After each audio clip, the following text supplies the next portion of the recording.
কার্তিক আরিয়ানের ভুলভুলিয়া 3 অলরেডি অনেক চর্চায় আছে। তার কারণ এই ভুলভুলিয়া যে ফ্র্যাঞ্চাইজিটা, এটা একটা হিট ফ্র্যাঞ্চাইজি এবং গাদার 2 এবং ওএমজি 2 হিট হওয়ার পর এখন তো একের পর এক সিকুয়েল তৈরি হচ্ছে। অলরেডি বর্ডার 2 তৈরি হচ্ছে, রেড 2 তৈরি হচ্ছে, তো ভুলভুলিয়া 3ও তৈরি হবে, এটা যদিও আগেই ঘোষণা হয়ে গেছিল।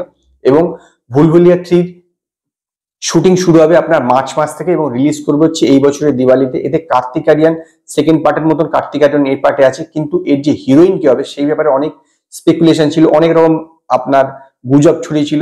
সেকেন্ড পার্টে কিয়ারা আদবানি ছিল, কিন্তু এই পার্টটাতে শোনা যাচ্ছে, মানে ভুলভুলিয়া 3তে শোনা যাচ্ছে কিয়ারা আদবানি সম্ভবত থাকছে না। এবং ভুলভুলিয়া পার্ট 1 এর যে হিরোইন সে আবার ব্যাক করছে, মানে মঞ্জুলিকা আবার ব্যাক করছে, বিদ্যা বালান ভুলভুলিয়া 3তে আবার ব্যাক করছে। ইয়েস, ভুলভুলিয়া 1 বেরিয়েছিল হচ্ছে 2007 সালে, প্রায় 17 বছর পর আবার ভুলভুলিয়া 3তে বিদ্যা বালানকে দেখা যাবে।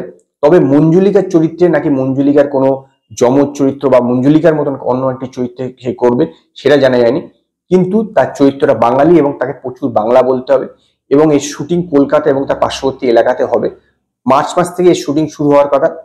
তো 17 বছর পর আবার as a Manjulika Vidya Balan back করলো, এটা কিন্তু একটা বড় ব্যাপার। এবং এর ডাইরেক্টর আনিস বাজমি সঙ্গে বিদ্যা বালান এর আগেও একটা কাজ করেছিল 2010 সালে থ্যাংক ইউ সিনেমাতে একটা গেস্ট অ্যাপিয়ারেন্স করেছিল। তো প্রথমবার একটা বড় চরিত্র করছে, আগে তো গেস্ট অ্যাপিয়ারেন্সে ছোট চরিত্র ছিল, তো প্রথমবার আনিস বাজমির ডাইরেকশনে প্রথমবার একটা বড় চরিত্র করছে। তবে এই সিনেমাতে একদম কার্তিক আরিয়ানের বিপরীতে আছে নাকি টাব্বুর মতন, মানে যেটা ভুলভুলিয়া 2 বেরিয়েছিল তাতে যেরকম টাব্বুর যে চরিত্রটা ছিল সেটা মঞ্জুলিকারই একজন দেখানো হয়েছিল, মঞ্জুলিকার থেকে এসেছে, মঞ্জুলিকার পরবর্তী জেনারেশনে দেখানো হয়েছিল।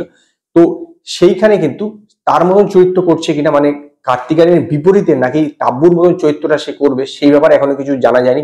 আর কার্তিক আরিয়ানের বিপরীতেও কি কোনো অন্য কোনো হিরোইন আছে কিনা সেই ব্যাপারে এখনো কিছু জানে, যদিও কাস্টিং এর কাজ চলছে। তবে কিন্তু এটা বেশ ইন্টারেস্টিং হতে চলেছে নো ডাউট, কারণ মঞ্জুলিকার চরিত্রটা যখন ভুলভুলিয়া বেরিয়েছিল, যদি আপনারা দেখে থাকেন দেখবেন যে চরিত্রটা কিন্তু সুপার হিট হয়েছিল। এমনিতে রিসেন্ট টাইমে বিদ্যা বালান যে জাতীয় সিনেমা করছেন বিগত 8-10 বছর ধরে, তাতে কিন্তু কমার্শিয়াল কোনো এলিমেন্টের কোনো সিনেমাই ছিল না। তো আবার সে commercial as a commercial heroine বা কমার্শিয়াল ফিল্মে আবার একটা কামব্যাক করছে, এটা কিন্তু দরকার ছিল, কারণ রিসেন্ট টাইমে তার ক্যারিয়ারটা অনেকটা ডাউন যাচ্ছিল।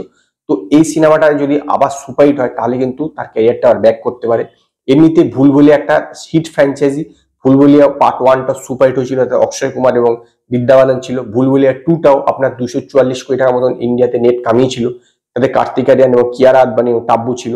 তো এই পার্ট 3টাও হোপফুলি হিট জাতীয় জায়গাতে পৌঁছাবে এবং বিদ্যা বালানের সাথে নিশ্চিত আরেকটা বলতে পারেন এর একটা ভ্যালু এক্সট্রা অ্যাড হলো, কারণ বিদ্যা বালানের একটা নিজস্ব ভ্যালু আছে এবং বিদ্যা বালান যেভাবে এর আগে মঞ্জুলিয়ার ক্যারেক্টারটা প্লে করেছিল সেরকম ভাবে কিন্তু সচরাচর হিন্দি সিনেমাতে দেখা যায় না। তো দেখা যাক আলটিমেটলি উনি এই সিনেমাতে কোনো ভ্যালু অ্যাড করতে পারেন কিনা এবং এর অফিসিয়াল অ্যানাউন্সমেন্ট কবে আসে।